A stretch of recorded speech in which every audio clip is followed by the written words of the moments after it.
Nandito ulit tayo sa Casmina Game Farm. Matagal din tayo, mga ilang araw din tayo hindi nakapag-video. So for today's video, papakita namin sa inyo yung mga breeding materials namin, no? Magpe-prepare kami ng mga breeding for early bird and local banded, no? So kasama natin The Handler. Woo! And yung cameraman natin, si The Playboy, no? Siya muna yung maghahawak ngayon ng camera natin. So, tara, punta tayo sa mga broodcock muna, no? Papakita namin sa inyo yung mga broodcock namin na gagamitin for early bird and local banded. Tara. So, nandito yung mga mini-maintain namin mga broodcock, no? Ito yung mga gamitin natin ngayon sa early bird season, sa local banded season. Kunin mo to, The Handler. Pakita sa kanila, no? Kunin mo muna. Dahan-dahan lang para hindi tayo ma-strike sa YouTube.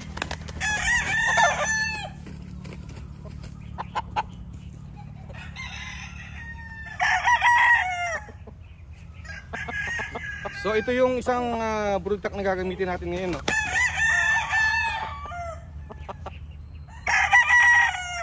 Medyo lugon na lugon sila, no? Kaya medyo masakit katawan, kaya medyo nananarbahe.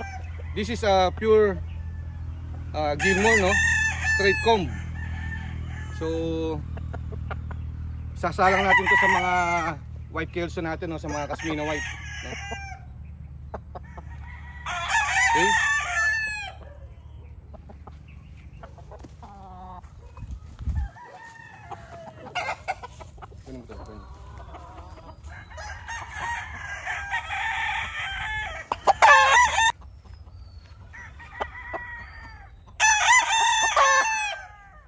So ito naman, ito yung ating 3 times Derby winner, no?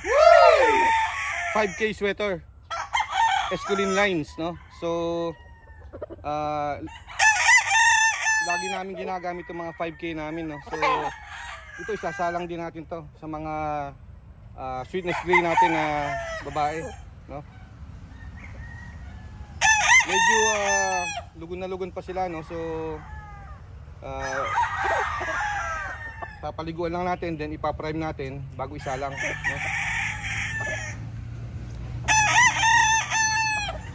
5K sweater.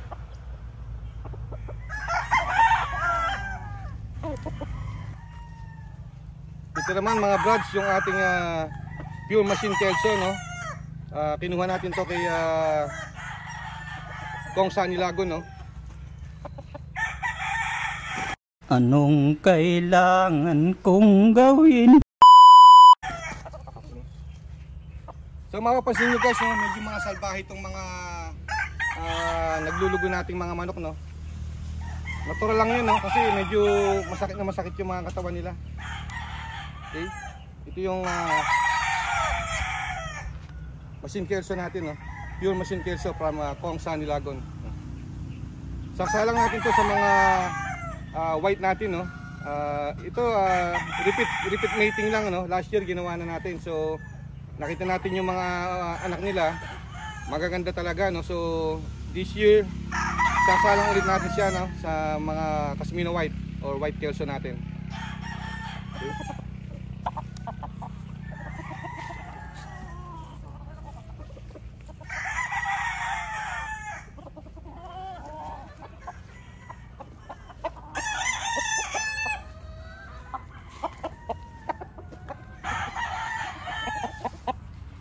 Ito naman guys, yung ating pure radio, no? Ginamit din natin sila last season, no? So magaganda rin yung mga offspring. So this year isasalang ulit natin sila, no? Magandang pang infuse to yung mga radio, no?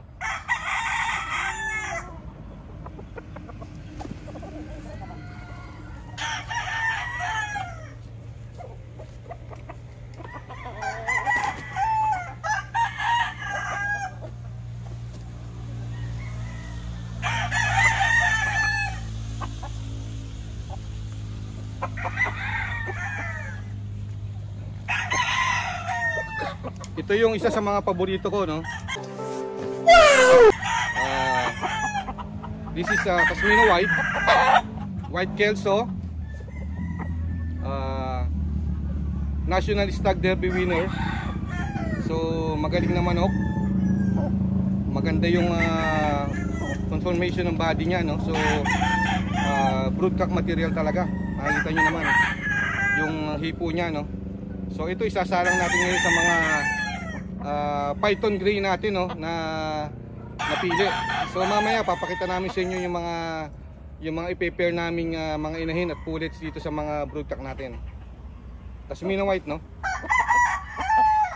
So napakagandang broodcock nito.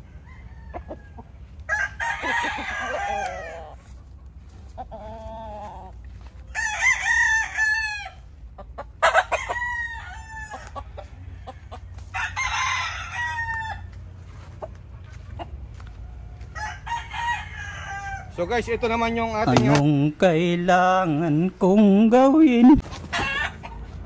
bagong acquire na Sweetness Gray. This is a pure Sweetness Gray. Currently molting, no? Sinalang natin to before. And quality din yung mga nilabas niya, no? So this year susubukan natin sa Early Bird and Local Banded, no? Pure Sweetness Gray, sasalang natin sa mga 5K sweaters natin na pullets, no? So for sure maganda yung mga ilalabas nila this season. Okay? Punta tayo sa mga pullets natin, no? Papakita natin sa kanila yung mga i-prepare natin ng mga babae.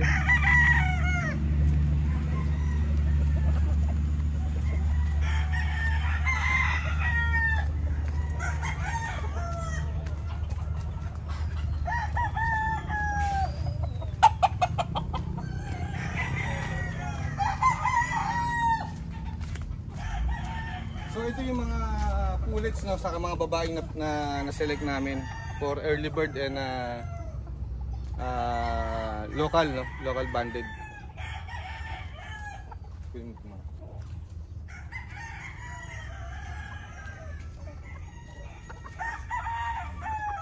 Isa.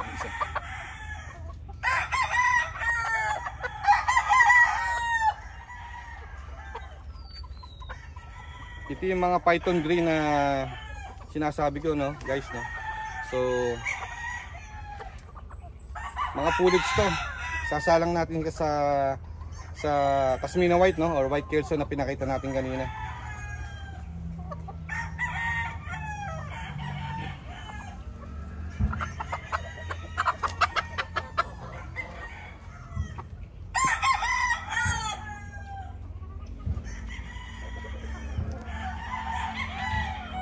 Super quality, gaganda.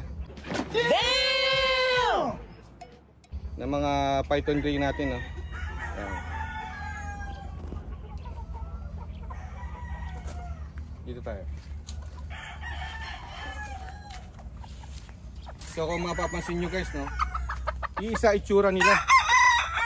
Iisa itsura ng mga gray natin na i-match natin sa Casmino White or White Kelso. Lahat magaganda. Nice. Makikita nyo naman, oh. So mga siguro next month magsisitlog na to, no. So pwede na isa lang after na mangitlog sila.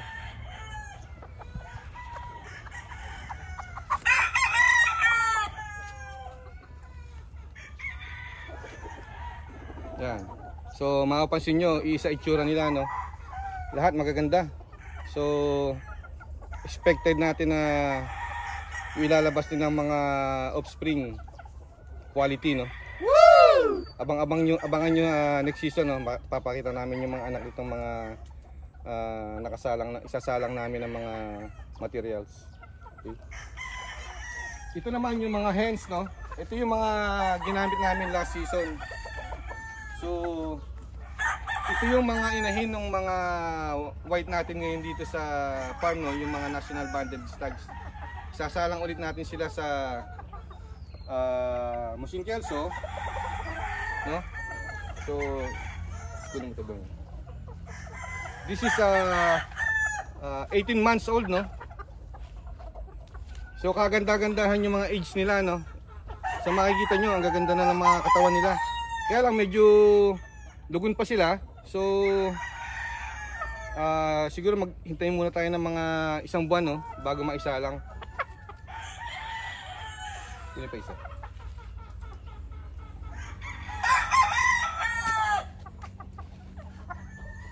So mga brads, makikita nyo, no, iisa yung itsura din nila ng mga whites natin. Magkamuka. So dyan yung makikita yung tinatawag nating talagang mini-maintain na linyada. So kung mapapansin nyo, halos talagang magkakamukha silang lahat. Pakita mo, The Playboy, yung mga iba.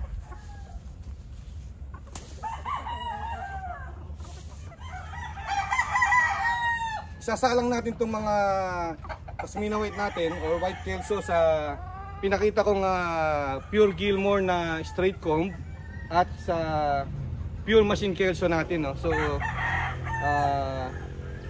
nasubukan na natin sila before. Actually yung mga whites natin almost 10 years na to, no? So lagi mini-maintain lang natin dahil maayos yung records nila. So susubukan natin magpalabas ng early bird at local this coming season. Kasi maraming mga tropa natin yung naghahanap ng mga early bird and local banded, no? So hopefully makapagpalabas tayo ng marami this season, no? Okay? By the way guys, nandito na nga pala si The Professional, no? Yan. Shoutout po mga SBP ng Parang-Parang Orali Bataan. Thank you po.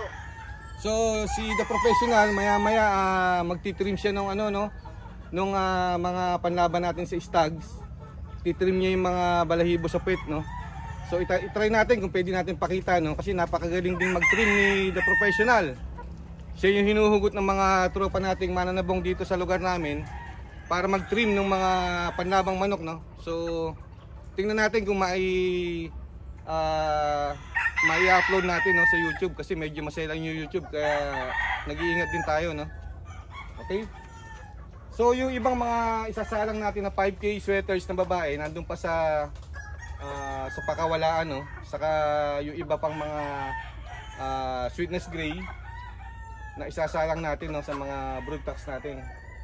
So start na kami ngayon ng selection, no, para sa ating breeding preparation for early bird and local banded, no. So yun, so in the next video papakita namin sa inyo yung kung paano i-prepare, no, i-prime yung mga breeding materials, no, kung saan namin sila ilalagay at kung kailan namin ilalagay yung mga broodcock or brood bull stag natin, no, after ma-prime yung mga inahin, no. So watch out guys, no. So siguro hanggang dito muna yung video na to. If you like this video, please like, share and subscribe, no. So this is part 1, breeding preparation. So if you like this video, please watch out for the part 2, no, na ipapakita namin very soon, no. So thank you guys for watching. Bye bye.